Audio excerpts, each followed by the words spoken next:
आज कमोडिटी की एबीसीडी में हम बात करने वाले हैं वायदा बाजार होता क्या है।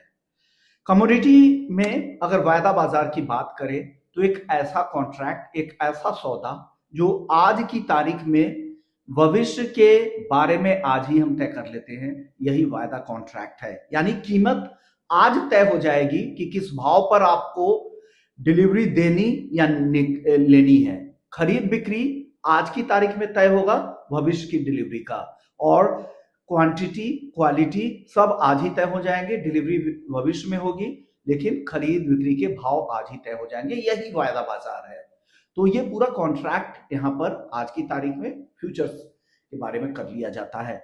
अब इसे कैसे इसको एग्जीक्यूट करते हैं, यहाँ पर एग्जीक्यूट करने के लिए एक्सचेंज का प्लेटफॉर्म है आपके पास। एमसीएक्स है जहाँ पे नॉन एग्री कमोडिटीज की ट्रेडिंग होती है। एनसीडीएक्स है जहां पर एग्री कमोडिटीज की ट्रेडिंग होती है। आप करना क्या होता है, आपको यहाँ पर 100 रुपए के माल के लिए 10-15 रुपए देने पड़ते हैं, यानी 10 से 15% तक मार्जिन के तौर पर ट्रेडिंग के लिए आपको देनी पड़ती है। और पूरा कॉन्ट्रैक्ट आप यहाँ पर लॉक कर सकते हैं, 15% देकर भविष्य के भाव को लॉक कर सकते हैं। ये ब्यूटी होती है फ्यूचर्स मार्केट की, डेरिवेटिव मार्केट की, वायदा बाजार की।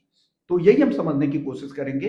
अगर आपको एंट्री करनी है, शुरुआत करनी है, तो सबसे पहले करना क्या है, आपको उस कॉन्ट्रैक्ट के बारे में पढ़े, एक्सचेंज के प्लेटफॉर्म पे जाए, जिस कॉन्ट्रैक्ट के साथ शुरुआत करनी है उस कॉन्ट्रैक्ट का पूरा ब्यौरा, स्पेसिफिकेशन वहां पर मौजूद है एक्सचेंज में। वो फाइल खोलकर देखिए और पढ़े कि उसका कॉन्ट्रैक्ट साइज क्या है, लॉट साइज क्या है, उसके हिसाब से आपको मार्जिन कितने देने पड़ेंगे।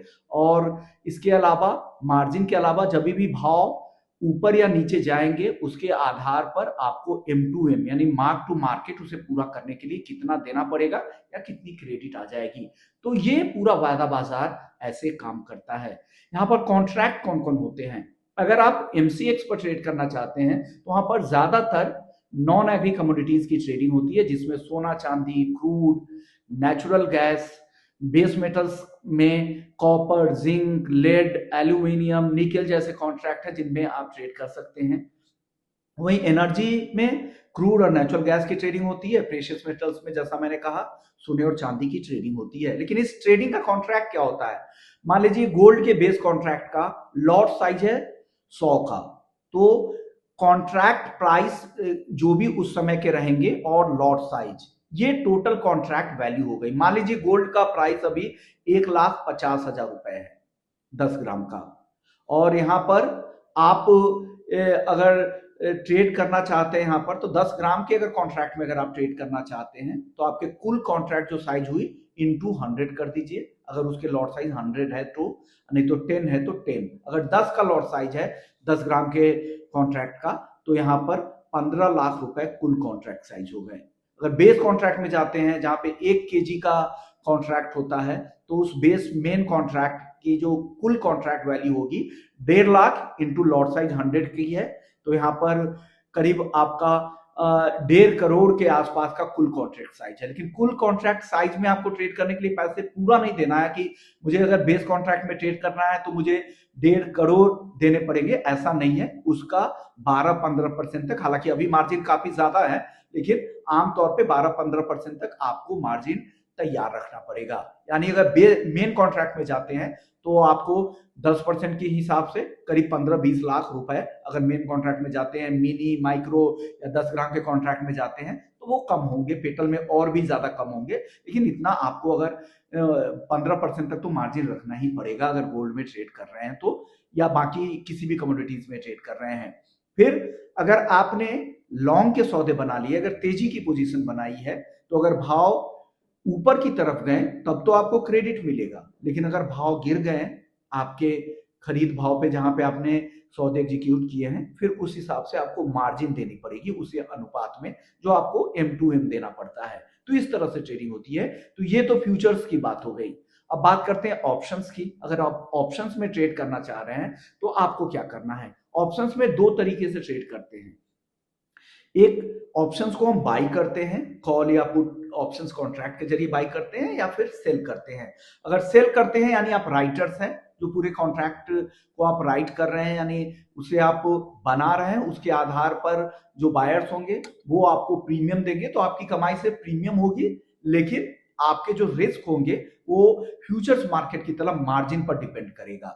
तो अगर आप कॉल यहाँ पर बेच रहे हैं तो यानी आपको लग रहा है कि बाजार गिरने वाला है, अगर आप राइटर है, कॉल सेलर है। तो पुट यहाँ पर बेच रहे हैं तो आपको लग रहा है कि बाजार तेज होने वाला है। वहीं बाइंग में क्या होता है, ऑप्शंस बाई जब आप करते हैं तो आप यहाँ पर कॉल अगर बाई करते हैं जब आपको लगता है बाजार तेज होना है, तो यहाँ पर आप प्रीमियम भर देते हैं, राइटर्स को, सेलर्स को यहाँ पे प्रीमियम रिसीव हो जाता है। लेकिन बायर अगर आप रहते हैं तो आपकी रिस्क सिर्फ प्रीमियम तक सीमित होती है। वहीं पुट बायर है, आपको बाजार लग रहा है कि नीचे आ जाएगा तो आप पुट बाई करते हैं, तो यहाँ पर भी आपको सिर्फ प्रीमियम देना पड़ेगा, यानी आपकी जो रिस्क होगी वो प्रीमियम तक ही सीमित होगी। तो हेजिंग के तौर पर इसका इस्तेमाल किया जाता है।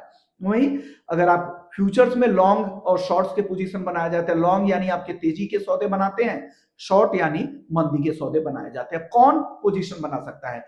कोई भी ट्रेड करने वाला जिनके पास डीमैट अकाउंट उन्होंने खोल रखा है, ट्रेडिंग अकाउंट खोल रखा है, वो यहाँ पर अपना यहाँ पर ट्रेड कर सकते हैं। स्पेकुलेटर्स ऐसे होते हैं जो तेजी मंदी को यहाँ पर खबरों के आधार पर ट्रेड करते हैं।